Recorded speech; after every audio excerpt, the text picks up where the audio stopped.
بسم اللہ الرحمن الرحیم او من صفتها الا يقترن ذلك المعنى في الفهم عنها مع احد الازمنة الثلاثة القسم الثاني وهو ما يدل على معنى في نفسها غير مقترن باحد الازمنة الثلاثة الاسم وهو مأخوذ من السمو وهو العلو لاستعلائه على اخويه حيث يتركب منه وحده الكلام دون اخويه وقيل من الاسم وهو العلامة لأنه علامة على مسماه والقسم الأول وهو ما يدل على معنى في نفسها مقترن بأحد الأزمنة الثلاثة الفعل سمي به لتضمنه الفعل اللغوي وهو المصدر. بسم اللہ الرحمن الرحیم. پیچھے ہم نے یہ پڑھا تھا کہ علامہ ماتن شیخ ابن حاجب نے دو قسموں میں تقسیم کیا تھا کلمہ کو، کہ اپنی ذات میں حاصل ہونے والے معنی پر دلالت کرتا ہے یا نہیں. اگر نہیں کرتا تو حرف اگر اپنی ذات میں حاصل ہونے والے معنی پر دلالت کرتا ہے تو یہی جو قسم اول ہے یہ پھر دو ہاتھ سے خالی نہیں، کہ اس کا معنی تین زمانوں میں سے کسی ایک کے ساتھ ملا ہوا ہے. یا کہا اگر معنی تین زمانوں میں سے کسی ایک کے ساتھ ملا ہوا ہے، تو ملا ہوا ہے یا نہیں. اگر تین زمانوں میں سے کسی ایک کے ساتھ معنی ملا ہوا تو یہ فعل ہے، اور اگر نہیں ملا ہوا تو یہ. اب کہہ رہے ہیں او من صفتها اللہ یقترن ذلک المعنی فی الفہم عنہا مع احد الازمنۃ الثلاثۃ، کہ قسم اول پھر دو حال سے خالی نہیں ہے. قسم اول کہ معنی تین زمانوں میں سے کسی ایک کے ساتھ ملا ہوا ہے، یا او من صفتها، یا کلمہ کی صفت اور خوبی میں سے یہ ہے کہ وہ معنی کلمہ سے سمجھا جانے میں تین زمانوں میں سے کسی ایک کے ساتھ ملا ہوا نہیں ہے. القسم الثانی، قسم ثانی اسم ہے. قسم ثانی. اب اس میں ذرا عبارت دیکھیں. علامہ متن ہے او لا، اور درمیان میں عبارت نکالی ہے او من صفتها اللہ یقترن، آگے لا کے بعد عبارت نکالی یقترن ذالک المعنی فی الفہم عنہا مع احد الازمنۃ. یہاں سے غرض اشارہ چونکہ او کے ذریعے عطف اس کا یقترن پر ہے، اما تو وہاں چونکہ معطوف علیہ کے ساتھ یہ ساری عبارت نکالی تھی اما من صفتها یقترن ذالک المعنی، تو یہ اس کا اس پر عطف ہے. جو عبارت معطوف علیہ کے ساتھ نکالی تھی ظاہری بات ہے وہی عبارت معطوف کے ساتھ بھی ہوگی، اس لیے یہاں اس کا ذکر کیا. کہا یہاں کلمہ کی خوبی میں سے یہ ہے کہ وہ معنی کلمہ سے سمجھا جانے میں تین زمانوں میں سے کسی ایک کے ساتھ ملا ہوا. کا القسم الثانی، ثانی سے پہلے القسم نکال کے یہ پہلے بھی ہو گیا کہ اعتراض کا دیا کہ ثانی صفت ہے کس کی، تو کلمہ مؤنث ہے تو اس کو ثانیہ ہونا چاہیے. علامہ شارح جامی نے اس کا جواب یہ دیا کہ القسم اس سے پہلے موصوف مقدر ہے، یہ کلمہ کی صفت نہیں ہے بلکہ القسم موصوف. آگے کہا وَهُوَ مَا يَدُلُّ عَلَى مَعْنًى فِي نَفْسِهَا غَيْرِ مُقْتَرِنٍ بِأَحَدِ الْأَزْمِنَةِ الثَّلَاثَةِ. غرض شارح قسم ثانی کا مصداق بیان کرنا. قسم ثانی سے مراد وہ ہے جو اپنی ذات میں حاصل ہونے والے ایسے معنی پر دلالت کرے جو معنی تین زمانوں میں سے کسی ایک کے ساتھ ملا ہوا، تو قسم ثانی کا مصداق بیان کر دیا. تو کہا یہ قسم ثانی، قسم جو اپنی ذات میں حاصل ہونے والے ایسے معنی پر دلالت کرے جو معنی تین زمانوں میں سے کسی ایک کے ساتھ ملا ہوا نہ ہو، قسم ثانی اسم ہے. قسم ثانی. اس کے بعد یہ مٹائیں جی. کہا وَهُوَ مَأْخُوذٌ مِنَ السِّمْوِ وَهُوَ الْعُلُوُّ لِاسْتِعْلَائِهِ عَلَى أَخَوَيْهِ. غرض شارح اس عبارت سے الاسم. آگے کہا وَهُوَ، غرض شارح سوال کا جواب دینا. سوال یہ ہے کہ اسم، غرض شارح اسم کی سیغوی و معنوی تحقیق کرنا، اور اس کے ساتھ ساتھ سوال کا کہ سوال یہ ہے اسم کو اسم کیوں کہتے ہیں، اس کی وجہ کیا کرنا ہے جی. اسم کی سیغوی اور معنوی تحقیق کرنا، اور اس کے ساتھ ساتھ وجہ تسمیہ بیان کر. تو سنیں اسم کی اصل کیا ہے کہ اسم بصری اور کوفیوں کا بصری کہتے ہیں اسم ماخوذ ہے سم ون سے، ناقص واوی ہے، اصل میں سم ون تھا، کیا تھا؟ سم ون، جس کا معنی ہے بلندی، ناقص واوی ہے۔ پھر آخر سے واو کو حذف کر کے شروع سے پہلے سین کو ساکن کیا، ساکن کرنے کے بعد شروع میں حمزہ وصلی لگایا تو اسمن ہو گیا، کیا ہو گیا؟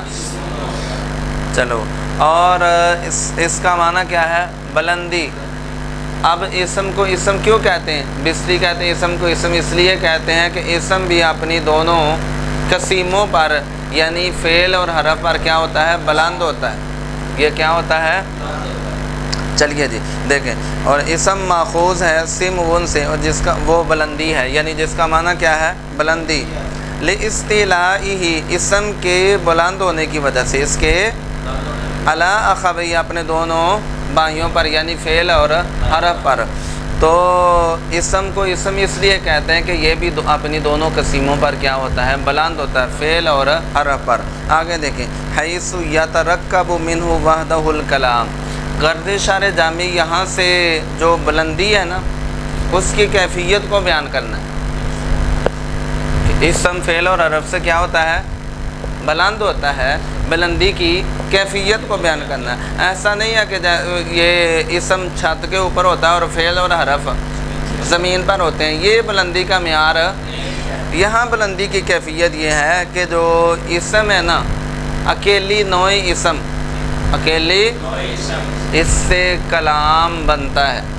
مثلا جیسے زید قائم، کیونکہ اسم مسند بھی ہوتا ہے، مسند ہے، لیکن اکیلی نوع فعل سے کلام نہیں بنتا بلکہ ساتھ اسم کو ملانا پڑتا ہے۔ اسی طرح اکیلی نوع حرف سے کلام، لیکن اکیلی جو نوع اسم ہے اس سے کلام بنتا ہے۔ یہ ہے بلندی کا معیار۔ یہاں کچھ پلے پڑا جی، اس حیثیت سے کہ یترکب منہ وحدہ الکلام، کہ جو اکیلی نوع اسم ہے نا اس سے کلام مرکب ہوتا ہے، کلام بنتا ہے، نہ کہ اس کے دونوں بائیوں یعنی فعل اور حرف سے۔ اکیلی نوع فعل، اکیلی نوع اسم سے کلام مرکب نہیں ہوتا، نہیں بنتا۔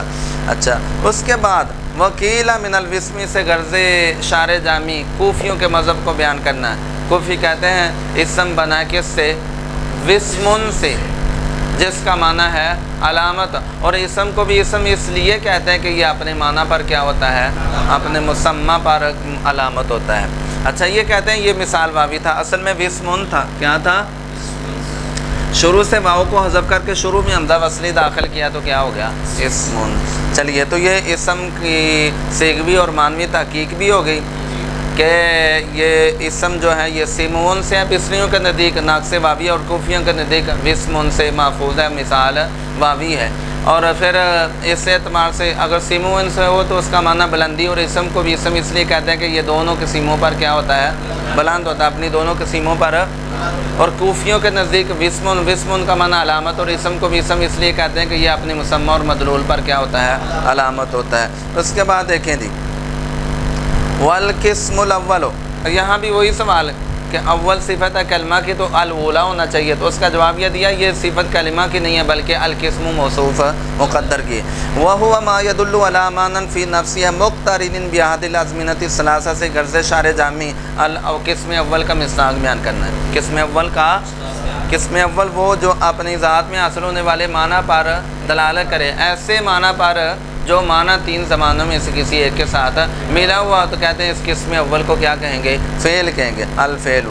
آگے دیکھیں، سمی بہ لتضمنہ فعلا لغویا، سمی بہ، یہ مٹاؤ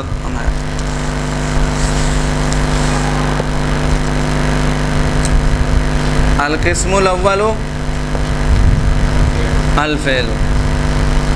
اس کے بعد کہا سمی بہ لتضمنہ الفعل اللغو، اس عبارت سے غرض اشارہ جامعہ کے اعتراض کا دینا ہے۔ اعتراض یہ ہوتا ہے کہ فعل کو فعل کیوں کہتے ہیں، فعل کی وجہ ہے، تو اس کا یہاں سے جواب دیا۔